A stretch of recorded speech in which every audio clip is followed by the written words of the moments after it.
Good afternoon, Professor Gilbert. I can say Paul to you. You can indeed, Hans. Okay. Yes.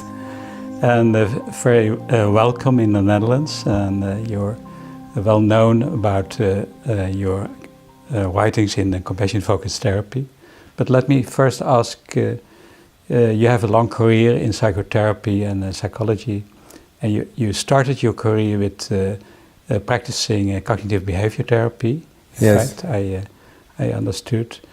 And could you tell something about this switch to your other therapy from cognitive behavior therapy? Because you had a lot of experience already with cognitive behavior therapy, and then you switched to your own therapy. Yes. Schedule. Yeah. Yes. So it's an interesting story. I started doing cognitive behavior therapy in Edinburgh with Ivy Blackburn in the 70s. And Ivy Blackburn did the first cognitive behavior therapy trial for depression in UK, in England. So I was involved a little bit with that, but I was very much a student then, just sort of observing.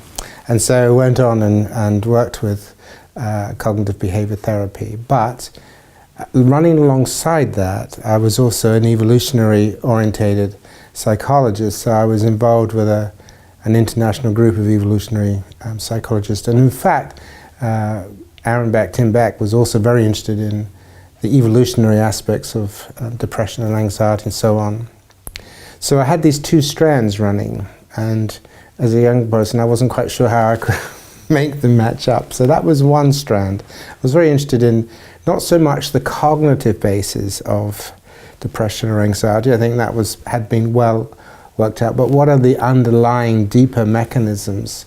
So we know that animals also can get depressed and become anxious. Now they don't have the cognitions that humans do, so there has to be something else going on in the brain other than just cognitions. So cognitions are triggers for anxiety, depression, paranoia, but they're not the source. The source is deeper in the brain, to do with how the brain evolves. So that was one aspect that I was really very interested in.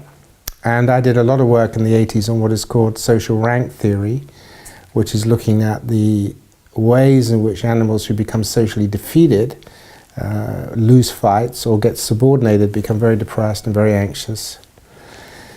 And using that as a model for depression, so recognizing that when people become depressed, they often see themselves as defeated and low rank. They see themselves as inferior, they're worthless, they feel trapped, they feel ashamed, and so on and so on.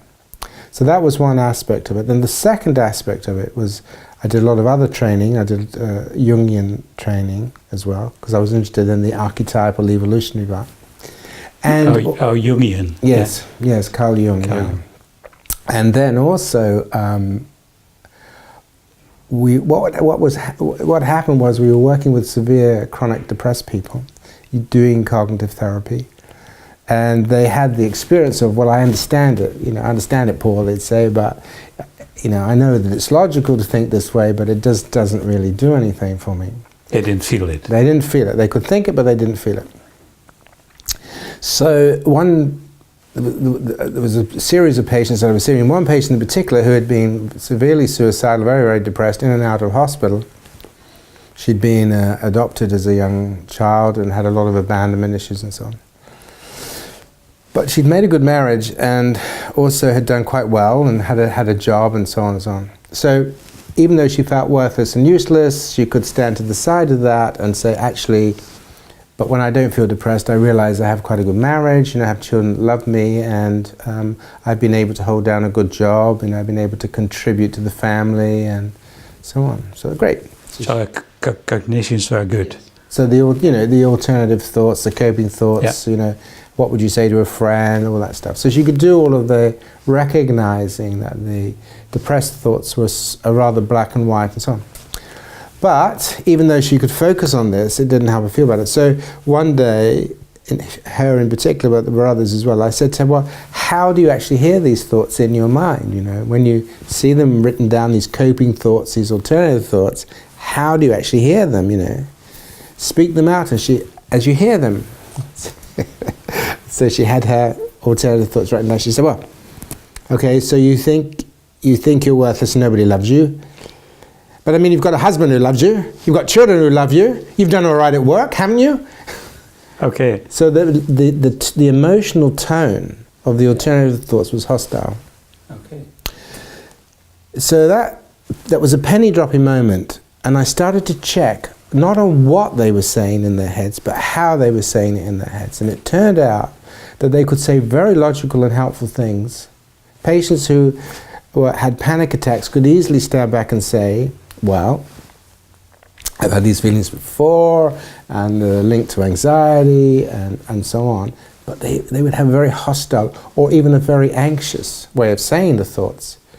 Well, I've had these thoughts before, I suppose, but, you know, they weren't able to generate a genuinely helpful, supportive emotional tone.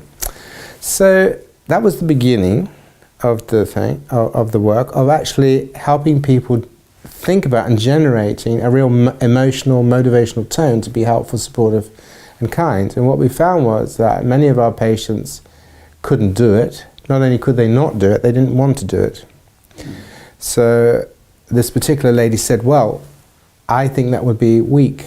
I think just to, I've got to make myself believe this, she said, Paul. All this kindness stuff, that's just weakness, that's pathetic, that's wet. Okay. So you disagreed, in fact, with cognitive behavioral therapists who say that the change of cognitions also changed the emotions. Yeah. Yeah. So you discovered that. Yeah, so you have to change the texture of the emotions. Okay. You have to change the emotional texture of the thought. So if I say to you... So you went the other way around. Yes, absolutely. So the alternatives are still useful. Okay, you still want to be able to stand back and take a more evidence-based perspective. But if you do it in a hostile way, it doesn't work. I mean, I could say to you, everybody wants to be happy. I could say, Hans, everybody wants to be happy. Everybody wants to be happy. I could say like that. Or I could say it, everybody wants to be happy. Yeah. Like, are you crazy? So the tone at which we say anything has a major impact to the emotional experience of it. Okay. All right? So when you're working with these clients, it's about helping them create the compassionate tone. So they can do the alternative thinking, the logic, but they have to have the alternative tone. So that was it, really. So we had the cognitive stuff, we had the evolutionary stuff, what are the basic mechanisms, and we had this importance of creating friendly tone. And the next question was, so why is friendly tone so important? And then that took us to studying attachment behavior, the voice tone of the mother, how the mother talks to the baby, the facial expressions when the mother shows the baby is phenomenally important to how that baby develops positive emotion. So when babies have... Through the mirror, no. Yes. So when the baby has a depressed mother, there's no joyful in the face, but when the baby has a joyful mother, hello, hello, this stimulates positive emotion in the baby. So we know that. So there's quite a lot of research now showing that the quality of the attachment relationship between, especially the affiliative, the friendly, affectionate quality between the parent and the child, is fundamental to how that child's brain develops, both in terms of their capacity for emotional regulation, the frontal cortex. So children can grow up in households where they're looked after, but they don't get much positive affiliative stimulation. So, and also some children tragically grow up in very hostile environments as well. So this dimension of the importance of affiliative emotion, affiliative voice, affiliative facial expression, knowing that the person cares about you and that you're held in the mind of the other as a loved person rather than an unloved person. These are fundamental to humans. And also human intelligence actually has been crucial to, so this social dynamic has been crucial to human intelligence. It's why we develop language, because we want to communicate and we want to connect and we want to feel a part of belonging and we want to feel valued by other people. So that's basically, compassion started there, really.